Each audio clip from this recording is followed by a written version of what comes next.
we were just so busy solving this noise level stuff that we didn't have the opportunity to compete for that most impactful stuff.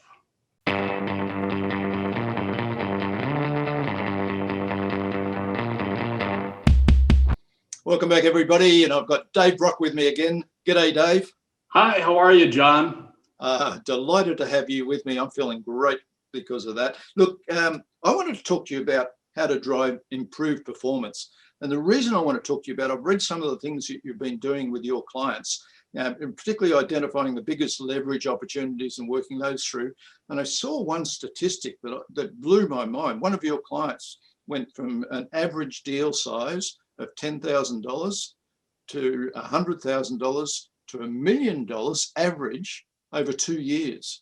Mm-hmm. Just by applying some of these techniques. I need to know more about this, and I'm sure our audience do too. Okay, well, first, truth in advertising. They went from 10,000 to 100,000 in less than 2 years, and to over 1 million in about 3.5 years. So, but it's still a very fast period.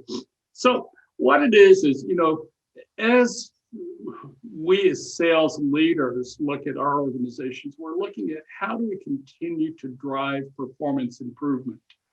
Major challenge. We're all facing it right across the world. I mean, COVID's made it even more challenging, but it was there before COVID anyway. The average sales per salespeople have been dropping, and the number of people making their quota was dropping. Yeah. There's just been a real challenge getting that performance and productivity up, hasn't it?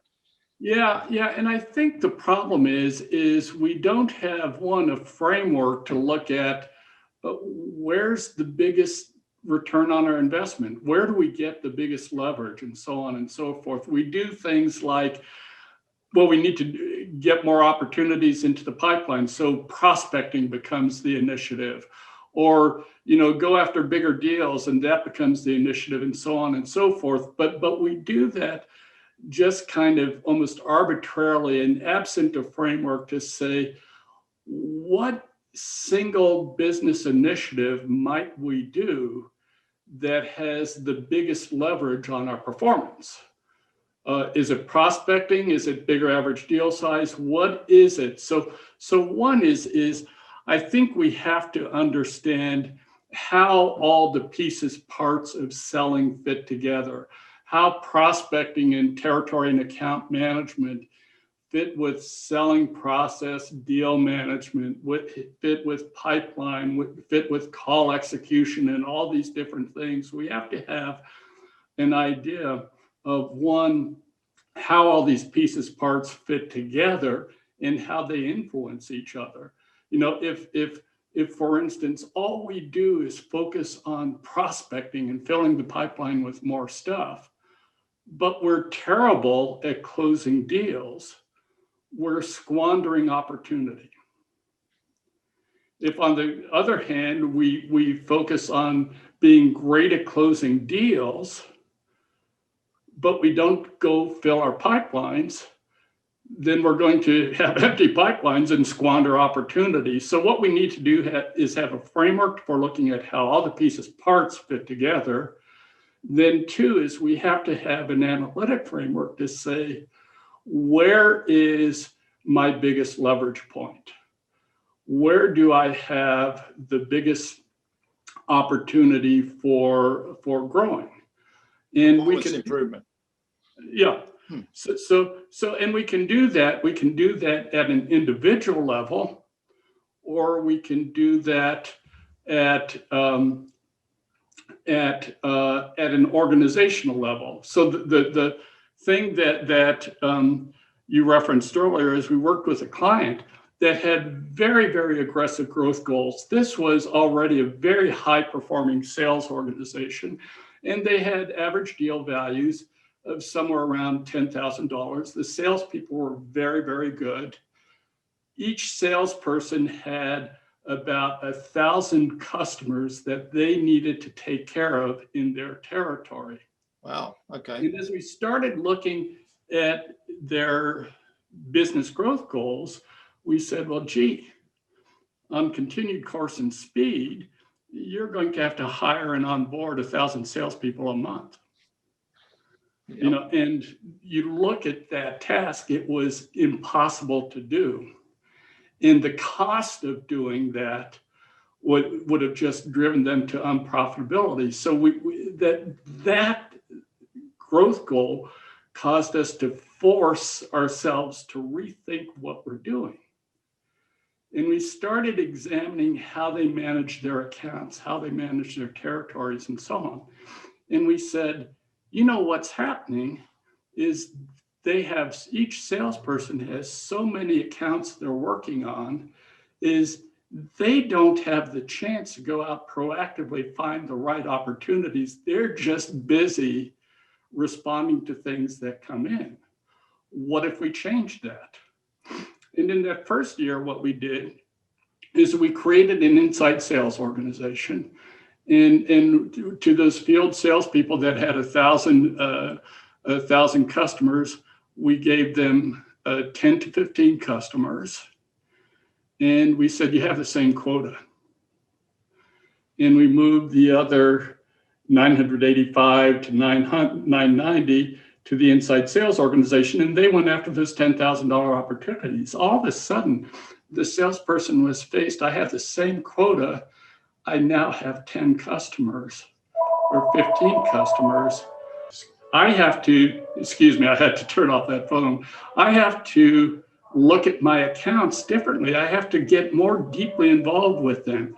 What was remarkable is they found in those accounts, people were buying lots of stuff, but they never had visibility to it because they were out there reaching to those customers and engaging them.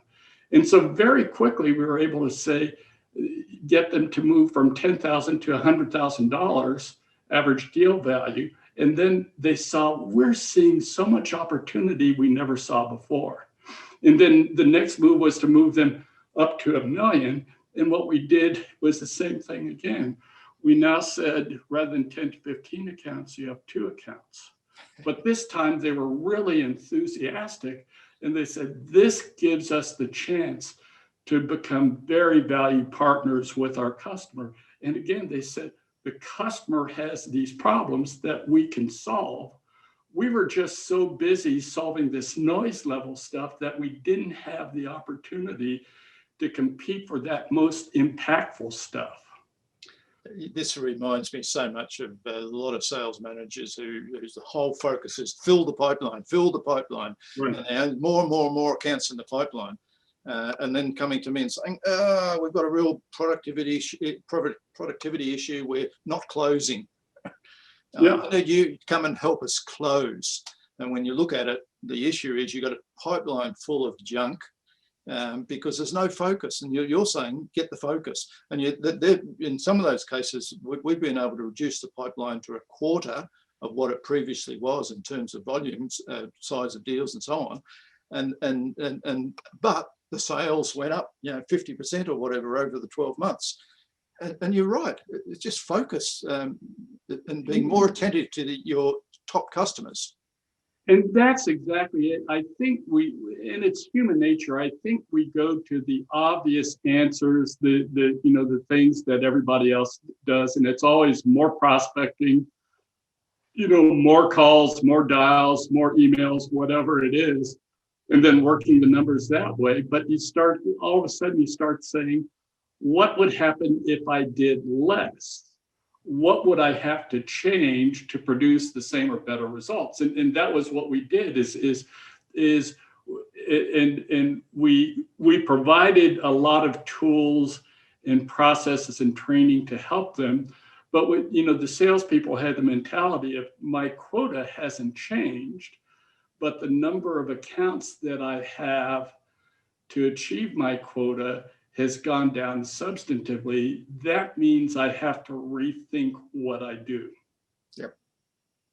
And obviously you'd help them rethink that. You'd bring some ideas and some processes and methodologies and tools, etc. But you've got to get that change in mentality. Yeah. And so there's this continued evolution we've had with them and with a number of other clients in kind of rethinking in kind of non-traditional ways that have absolutely much greater scaling effects. You look at that as a sales manager, in coaching individuals, and you can use this equally as well. So I always use the example, say you have salesperson A, John, who's a killer salesperson. He has a $10 million quota, or excuse me, a $5 million quota. He has a 40% close rate. And his pipeline right now is $10 million. Then you have salesperson B, that's Dave, who's pretty bad. You know, he has the same $5 million quota. He has the same $10 million pipeline. He has a 20% close rate. What do? 90% of sales managers, when I pose that question, say they both have to prospect. They need 3 times pipeline. Yeah, I agree. Well, that doesn't work. You know, John only needs $12.5 million pipeline, not $15 million pipeline. And if you force John to get $15 million pipeline, he's going to be spending less time with those deals that he could win. So his win rate's going to go down. And Dave is just terrible. He actually doesn't need $15 million pipeline. He needs $20 million pipeline. But guess what? Dave is such a bad salesperson. He's probably going to suck at prospecting. So is that the shortest path to solution? What if I got Dave's closing ratio up to 40%? Then he has to prospect less and he won't screw up as badly with prospecting and so on and so forth. But as sales managers, we don't think about the consequences of what we're trying to do. We just know for some reason in sales management mythology, we have to have 3 times coverage. I think that measure of close rate I've seen it kill so many sales organizations because they've ended up focusing on the wrong thing. That's exactly it. It focused on the wrong thing for you, the great salesperson, and it focused on the wrong thing for me, the terrible salesperson. And so that's why we kind of say, look at it a little bit more deeply and analyze what the real leverage point is. With you, the leverage point is a slightly different leverage point than with me. Yeah, but in both cases, you've looked specifically at what that leverage point is and help them focus on that leverage point. Exactly. So again, you can look at this from as frontline sales managers managing the performance of each individual on your team, or as a sales executive looking at how do we drive massive change and transformation in a very, very short period of time to drive the performance of our organization. And the other issue I've seen is people using numbers like close rates when they put an annual plan together and they work out what, how many from the number, the quota we want to give to each salesperson, then work back from that and say, here's how we're going to forecast. We need this much in the pipeline across the whole organization. They haven't thought at all about, as you say, the leverage points and how they can change the way they sell as an organization and break that down through the sub levels in the organization down to the salespeople and help them all get those leverage points addressed and drive the productivity up. And that's what you're talking about. And mostly what they're doing is all they're proving is that math works. Well, we already know math works, but what we don't know is what causes these numbers to create the math. And that's where the real secret of performance management is. Okay, I think that's a great message, Dave, and I really appreciate you sharing that. And for those that are interested in learning more about this, either get in touch with me or Dave. And I know Dave's got white papers on this that will help you think through your own organization and the way you're going to address it. So, Dave, really appreciate it.